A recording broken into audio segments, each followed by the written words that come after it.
Welcome back. It's 12:15, time for our next session number 3 of today. And it's going to be back to the core of Startup Night. Today we're going to talk about startups and incubation. And the session is in particular for all of you that are actually planning on founding a startup or are in the process of doing it and looking for support in doing it. Mostly if you're not sure and who to talk to and where to talk to and how to join an incubator. So it's no wonder that so many startups began their journeys in incubators and accelerators. And actually one of the founding stories and success stories that most of you have probably heard of, Blinkist started right here in Hubraum a couple years back, actually one of the first batches of Hubraum. So therefore, in our next panel, we are going to meet heads of different accelerators and incubators and pick their brains on what is in it for you when you want to become part of an accelerator or an incubator. Why does it make sense to join? What is needed from you to make your time in an incubator the best possible and to get the outcome that you want to receive. So all of these questions we'll hopefully cover in our next panel, it's going to be called Why to Join an Incubator or Accelerator. And with that, I'd like to invite to the stage the program manager of Hubraum, Julia Isabel Neumann.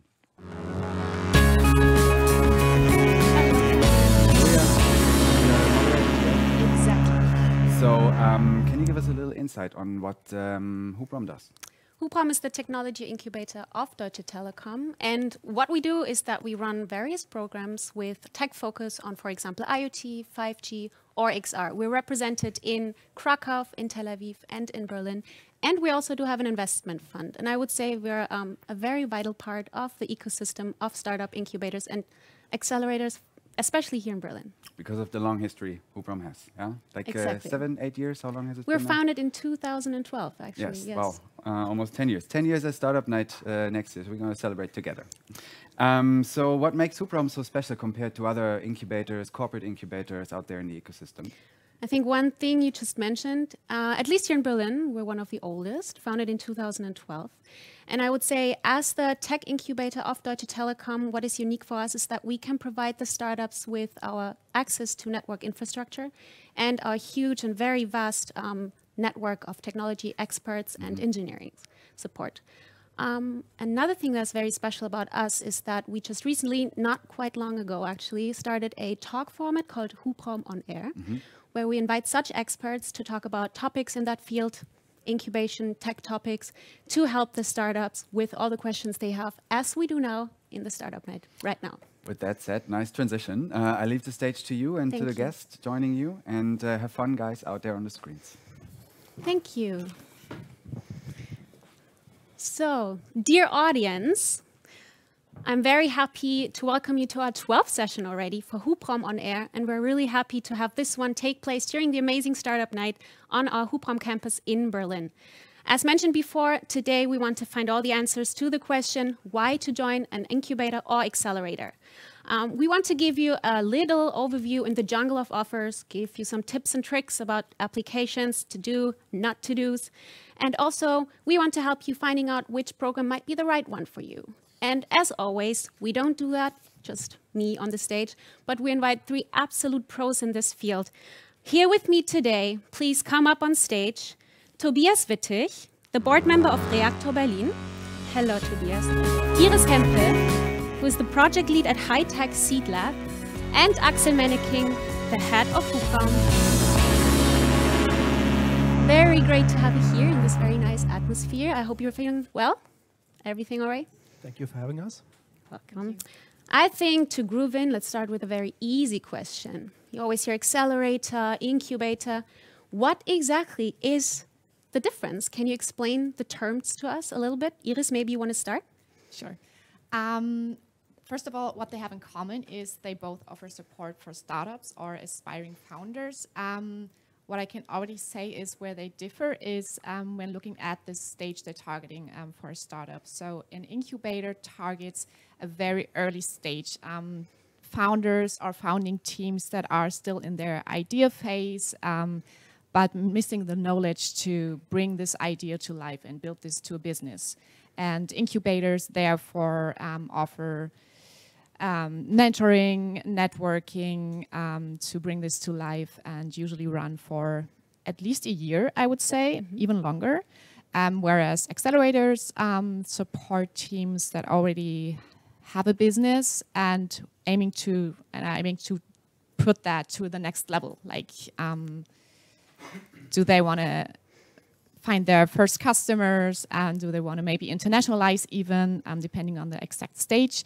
And an accelerator then offers mentoring, networking, maybe workshops, and most of them even financial support, and usually runs for 3 to 6 months, maybe longer, but yeah, that's roughly it. Would you agree with that, Axel, from an incubator perspective? Yeah, I think that's well explained. So incubators tend to be more long-term, are more tech-oriented, and offer like a more intensive support to younger teams. And accelerators tend to be more for companies who already have found their, let me say, scalable business model, and try to give them another push. However, it's also a bit blurred. Yeah, so it's like, I would say it's also like a sometimes artificial definition, because like, for example, if we work at new technologies, let's say 3 years ago, 5G, yeah, even a more mature startup is a new starter in that technology and starts from scratch. So I would say like both are really, want to make startups more successful, and that's the common ground that, as you mentioned in the beginning. Yeah. Tobias, what's your opinion on that? And what is the target group for Reaktor.Berlin in this case? Oh, 2 questions at once. Thank you. Yes. No, I fully agree with your definition to basically bring it to the point. The incubator, as the word says, is for early born babies to make them survive over a long period of time. Accelerator, I always imagine like the turbo booster on a rocket. So basically you have a startup that could run on their own and would be successful on their own, but as an accelerator, you just have to give them additional resources to actually get them up into space. The second question was, what's our requirements for people to get into Reaktor? No, let's talk more about the target group so far. Which the target group is startups that basically come from the kitchen table, and they decide they want to spend all their energy full time on growing the startup, and at the point they don't have any resources, so they don't have any funding yet. They don't have any public grants, and they just said, I need half a year time to actually work on my project, and then after that half year I can run on my own feet. Okay, great. Iris, how is that for HighTech SeedLab? It's about the same. I mean, we're both publicly funded under the BSS Berlin Startup Stipend umbrella. We're also supporting very young teams that didn't incorporate the business yet, or if they did, then not longer than 3 months ago, a team of 2 to 4 people. And yeah, just they want to commit their full-time, spending 10 months with us in the program and building their business up. So for HighTech SeedLab, the really right time to apply for you is in the very early stage. Very early stage, yeah. You have an MVP, but then we help you with the rest. Same for you, Tobias? Not necessarily. I mean, we also have serial founders that basically just fit into that time period, because there's public requirements for the funding that you shouldn't be established in the market. So you should ideally not have revenues yet. You can have the company established for about three months. And that's about the stage where we play. And it's difficult to basically then do batches like many accelerators do, because then you just have one point in time where you basically grab all the potential startups. So for starting next year, we will do monthly access to the program. It will be a revolving program. So we basically can then also be with the startups and tell them, no, you're a bit too early, just wait for another 2 months, and then basically always find the right spot for them, for the program to make sense. Because making sense means we do workshops and we do lessons. It's like a mini MBA in entrepreneurship. And for some of them, it's just too early. They say, what a waste of time. I need different things, and others it's too late. And to basically find the sweet spot, that's basically, I think, the secret sauce of all of us. Yeah, it sounds really familiar, Axel, don't you think? Like, when's the right time to enter? Do we do it in batches or not? What would you say for hubraum? What's the right time to enter? Yeah, for hubraum, it's a bit later. So we're coming from the corporate side. So we can help startups if we can help them to scale and work with our technology. And for that, something like a product needs to be in place. And that doesn't mean that the product is already like fully proven and there's a scalable business model behind that. It's a phase that is a bit earlier, so there's more flexibility, and that are the companies we're looking for. Yeah. Okay, so we talked about the right timing, the difference of incubator and accelerator, but let's go to the very core of it. What is the actual benefit for startups to apply? Can we wrap that up somehow? Like, let's start with Iris. What is one of the biggest benefits a startup would have applying for HighTech SeedLab? You get to have access to a network of industry experts, of investors, for instance. You get a lot of truly tailored workshops, tailored to your needs. You have a monthly stipend for each team member, so you can fully concentrate on your startup for the duration of the program, which is nice. And it's also like at Reaktor equity free, so you don't give away any shares. Yeah, and we also offer you a membership to a co-working space in Berlin. So this is also a great place to engage with the startup ecosystem in Berlin. Axel, is there anything to add from our side? So I experience that startups need mainly three things. One is financing, because they fail without money.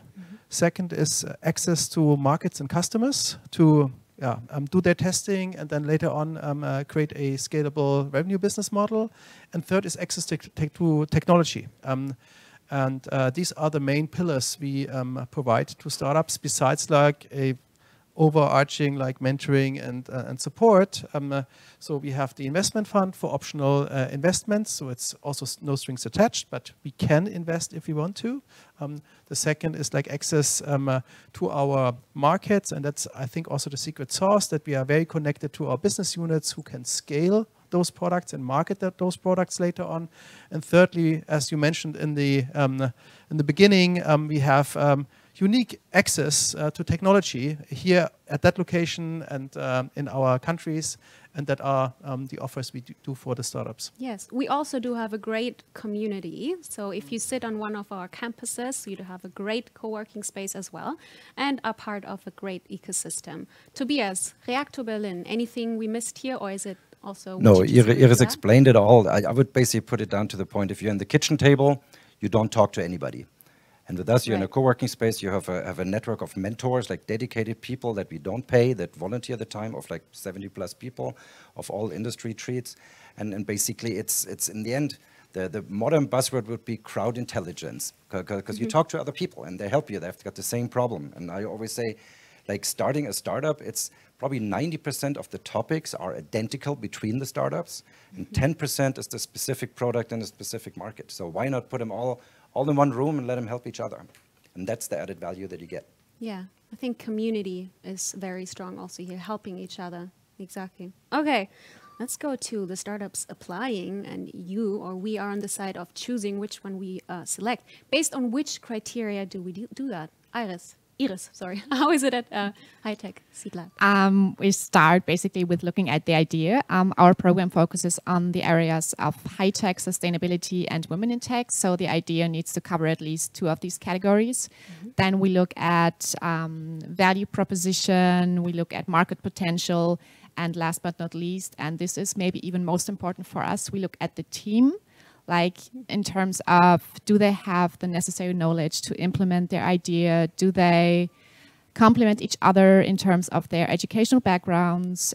Did they work together before? And also for us as a project team, it's important to learn, are they coachable? Can we imagine working with them for a longer period of time? So team fit also plays a very important role. Team fit is super important for us, yeah. Axel, based on which criteria do we choose the startups normally? So first of all, I fully second that. So I think these are similar criteria on our end. There's one aspect that we put also a lot of emphasis on, and it's what I call the strategic fit. So can we really help those teams? And we can help the team if our business people want them. So we invite our marketeers and product owners to these selection days. And actually, in the end, they also decide if you onboard those teams. And that is for us absolutely crucial. There could be a great team with a great idea, with a great market outlook. But if there's no pull, we cannot help them. And we unfortunately have to let them go. Do you have other criteria than strategic fit? Not really, but in the end, we do not have a corporate bias, which Yeah. of course Telecom hubraum has. So we are completely independent, where there's no equity stakes. We just love awesome startups that then later on we can ask our angel friends to invest. And there comes one aspect that was a little bit not fully mentioned. Of course, in our opinion, it needs to have the opportunity to become big. A venture case, just what Mali said earlier on stage, is like a lot of Berlin-based startups just think small. Oh, we can have a successful business and then we sell it for 20 million. No, why not become the next unicorn? Why not Berlin? We actually kick ass of Silicon Valley. We can become big, and that's kind of also an attitude topic. Well, at the same time, and we call it always the beer test. It's like they need to be friendly people that we love to have beer with. So you don't want asshole. You want to be an asshole-free zone. Yeah, fully agree. Yeah. So I imagine applying for a program, for an accelerator or an incubator, being like applying for a job. There are certain do's and don'ts. So you just said think big is one of the absolute do's. Can you think of any other do's and also don'ts when it comes to applications? Number one is think big, but as also Sebastian said earlier for the Business Angel Club, be aware of your weaknesses. You basically come from the kitchen table and you show me your pitch deck and you're already there conquering the world? No, that can't be true, right? So why should you then go to an accelerator program? In the end, be open, honest, intellectually truthful. We will do reference checks, and the truth will come out anyway. Yeah. It helps to know one of the initiators of Reaktor or the operational team. However, we also selected several teams that we didn't know before. In the end, how we do it, we also have crowd intelligence in that case we do, because we say I'm way too stupid to select startups, right? So we do a selection day where we invite all our mentors, and there's 15 startups on 15 tables with like 2 mentors each, and they go through the whole day of rotations. It's speed dating. In the end, the mentors type in their vote, and then usually it actually works out that that's the top 5. Bang. Okay. Coming back to your absolute don't. So you said be humble, be aware of your weaknesses. If you're not, then that's a no-go. What would you say, Axel, is a no-go when you apply? I think the biggest no-go for me is if I have the feeling that the teams have not done their own due diligence of us as a partner or as a program provider. Yeah, right. And that starts with like the fit of the application to our vertical topics. So we have vertical programs rather than horizontal programs. That is the first sign. Yeah? And the second is also in the talks itself. If we have the feeling that they are not receptive, not humble, not, let me say, coachable, then this is another sign where I think that there's no fit and no chemistry between us and them. So it actually is like in a job interview, I would say. It sounds pretty familiar to me.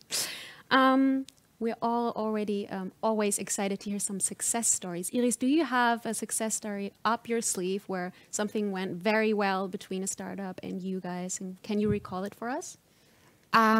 We had a team in our program in 2018. They're doing an AI-based monitoring solution. And during the time with us, they managed to build and further develop their prototype. And at the end of the program, they then managed to onboard their first pilot customer, which was a, let me just say, big German railway company. And now this year in spring, I've seen that they closed a 5 million Series A funding round. So I think this is something that really shows me, okay, we did the right selection. It was a team with not only a great idea, but also a team that worked really well together, that was motivated, and it's really rewarding to see them out there getting a big funding round in. So, yeah. You seem to be very proud of that, for sure. Very much. Tobias, can you add something? I give you 1.5. The one that's obvious these days, because it's all over the media, is Avocago. It's a Lastenrad sharing platform, which is all over politics and whatever, and they're just awesome. So you don't need to buy your Lastenrad anymore, you just share it and drive it point to point. But the one that actually illustrates the story of Reaktor a little bit more is a company formerly known as Blitzer. And basically when we did selection days, there was crazy physical doctorates showing up, so, oh, we can measure speed with a cell phone. It's like, yeah, right, well, who needs that? And then it turned out with lots of discussions and whatever that basically they can do speed traps at the cost of 10% of a current speed trap. And if you have only 10% of the cost, you don't need to do speed traps, but you can do also traffic management systems for urban mobility topics. And they received funding of close to $1 million within I think 4 months of their company formation. And now they've got some states of Germany that actually buy significant numbers of the product, and they're just surfing on the wave, which is amazing. Sounds amazing. Great job. Axel, how about our success stories? So we are a bit longer around the corner. So in terms of like residents starting their business in our space, I would say it's Tier, the e-scooter company. In terms of investments, you mentioned Blinkist, but I think also like Teraki, for example, a great tech startup, is a huge success. And coming out of our programs, I love most Explorer. It's a kids watch to monitor and help kids in dangerous situations. And that is part of like the portfolio of Deutsche Telekom now, not only in Germany, but also internationally. So that's a really nice scaling story. Yeah, okay. Speaking of the co-working spaces that I think all of us, we offer that to startups. Is it necessary to be on site during we call it residency program, or do the programs also happen remotely? Maybe Corona changed something with that, for sure, actually. Iris, what do you think? Of course, during Corona, most of our program took place remotely. However, we strongly encourage our startups to be present in the co-working space. This year, we only started in July because it didn't really make sense before that. But we're now at Beta House once a week with our teams, actually mentoring them on location, and the rest of the time they're free to choose if they want to work from the co-working space or not, but most of them do anyways because it's such a cool community there. True, right. And Tobias, how's that with you? It sounds totally old-fashioned, but basically contacts and networking happens physically. And we are at our dear friends of Unicorn, as you mentioned, Beta House, I need to mention them as well. And the story goes like we do weekly deep dives with the startups, and I had 5 deep dives with a startup on a video. And then I did the first one physical, and within 5 minutes I found out that he's a passionate football fan, and and we discussed about Bayern Munich and whatever. So it's the bonding is just much stronger if you do it physically. Yeah, I would totally agree with that. Okay, so the last words go to you. Can you, in one sentence, tell me why should you join Hubraum? Well, we have the power with our mother, Deutsche Telekom, to scale the business and conquer new technologies and markets and customers. Thank you. Iris? Of course, if you have a great idea, you can just go ahead and do it on your own, and you might be successful even, but it's a lot easier to have someone by your side with the relevant knowledge and a network of industry experts. And last but not least, Tobias? We are fun and great to be around with. Our initiators have many years of experience, and success shows that it works. Sounds like it. Okay, thank you very much for your great support to this panel here. I think we were able to answer quite a few questions. I hope that we could clarify some for you also, dear startups. Thank you very much for tuning in. Please also join the Q&A session around all the topics we just discussed here. It's on Hopin. You'll find the link there. And with this being said, back to you, Fabian. The stage is yours again.